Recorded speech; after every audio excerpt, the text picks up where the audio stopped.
Alright everybody, it's my first official review on this channel, so I hope y'all like it. I'm going to start off real big with something that's just awesome product. It is the Columbia River Knife and Tool M16-14D. Yeah, that's the Desert Big Dog. I'm not going to show the box in every video. I'm showing it in this video because it is a great box. Really, Crkt went above and beyond to make this box and just put this in the product. It just says a whole lot about the company and the integrity of the company, what they believe in. So on the box it says, for those who serve and for professional use. Now, as far as for those who serve, I know this is meant to be a military knife. A lot of Marines are using this knife right now overseas.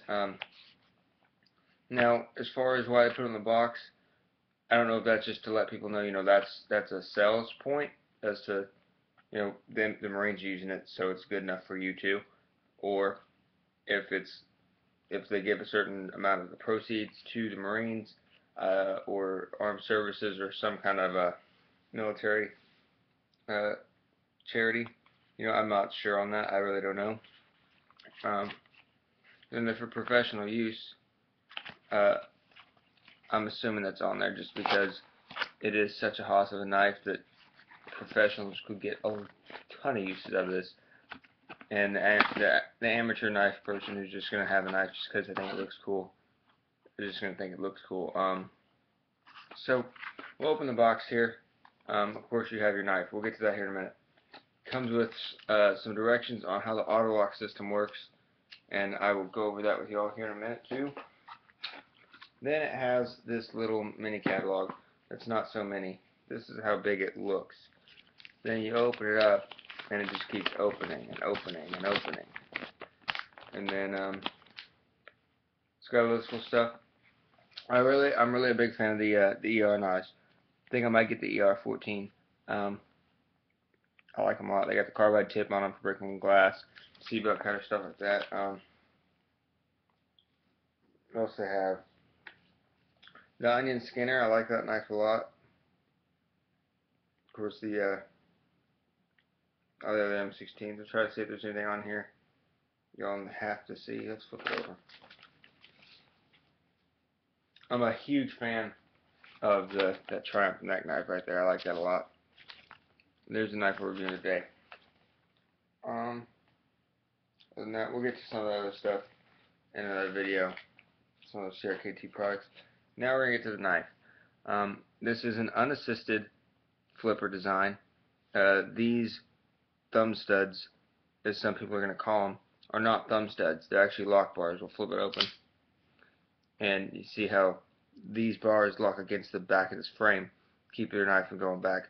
There's absolutely zero blade play, vertically or horizontally. The lockup on this, I'll go ahead and show you the lockup. Pretty early, especially for a high production knife like this. I think that's really early. I hope y'all can see that. Now, the auto lock system, for those that aren't familiar, do you see this little bar that's moving? I hope you can see that. See how it moves? If that's there, this liner lock's not gonna depress.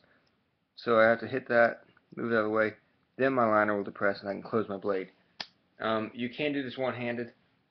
Take some practice. I'll go ahead and show you. So let's flip it open. I hit the liner with my thumb, auto locks with the middle finger, and depress the blade with my pointer finger. A little uncomfortable at first, but you will get used to it, and that's actually a very, very convenient way to close your knife. Pocket clip. Four-way adjustable. You've got tip down left and right side, and tip up left and right side. Now, on the original tip up, or what is it? Is that right? Yeah, no, the original tip down carry, sorry. On the original tip down carry, they had the pilot holes for screws below the blade pivot, and that made it right a little high. It has since been changed, and they're here. Now, if they were down behind the blade pivot, I don't really think that'd be a huge deal. I don't have to deal with it, so that's probably one reason I think that, but to me it's not a huge deal. When you do get the knife, it does come ready for tip down right side, and You know, they don't have this hole here on this side. It's not a huge deal. There's the whole liner is running through that. The liner's on one side of this knife, where you'll see on some of the M21s, especially the G10s, they have it on both sides. We'll get to that here in a minute. As far as the right side carry tip up, that's how I carry it, and I really, really like it. I'm thinking about switching the pocket clip to left side carry, but still carrying my right side. So when I pull it, my hand is already in the hand on the knife. Really sorry about that, guys. My hand's already on the knife, ready to flip, and have it just open. Now we'll get to the blade. Blade steel is AUS 8, and steel is. I like the steel a lot. You hear some complaints about it because it doesn't hold an edge very long.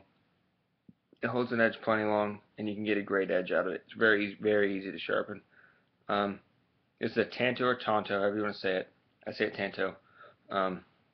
Tanto blade with triple point serrations that pretty much everybody's standard. Now you can get other serrations from Crkt. I'm not sure about on this knife. This knife, I'm pretty sure this is the only blade you have a choice for this one. But hey, I mean, look at that. It looks great. That's why I got this knife, if we're gonna be honest. Didn't get it because I thought it was gonna function well. I got it because it just looked like a badass knife. It just looks like something that would just be a hoss to carry around. And now purposes. That's what I'm gonna get into after. The reason I bought it was because I thought it looked cool. It's a great knife to collect because there's a billion other M16s out there you can collect also alongside it. Now, as far as an EDC goes, there's been a lot of people who say, you know, it's too heavy, it's too big to EDC. I EDC this every day. I mean, every day. Of course, I don't ever carry just one blade. I've always got this blade, plus I'll have a junker that I use, and I'll have a smaller, high quality knife like a Benchmade mini Griptilian. Sometimes I carry the Griptilian as my secondary blade to this, and then I've always got a neck knife as well.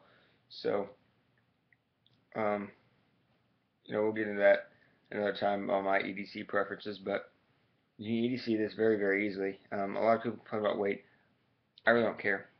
I mean, you can say it's heavy all you want or it's uncomfortable. At the end of the day, I'd rather have it and be a little uncomfortable and need it, or not need it, than be comfortable and need it and not have it. You know, that's just me. But now, as far as the handle scales, forgot to mention that they are made of anodized aluminum. So this is not, it's not like this is Duracoated on here. It's anodized into the metal, which makes it great for the finish. Now the blade is Duracoated, or at least I'm pretty sure it's Duracoated. It has not scratched on me yet, and I put it through some pretty heavy use. You see I still have some dirt on it.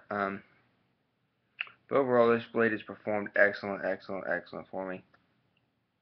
No, I couldn't ask for more out of the knife. But I'm